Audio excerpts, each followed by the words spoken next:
आज आपण बनवूया मस्तपैकी कुरकुरीत कोबीचे मंचुरियन।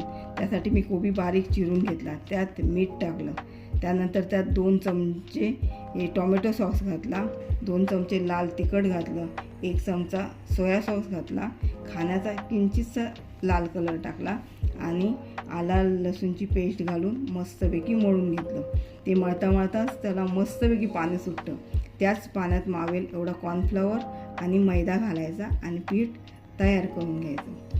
पीठ तयार झालं की गरम तेलात छोटे छोटे मंचुरियनचे गोळे सोडायचे आणि गॅसची फ्लेम कमी ठेवायची आणि मस्त मंद आचेवर ते तळून घ्यायचं। गॅस जर फास्ट ठेवला तर ते आतून कच्चे राहतात।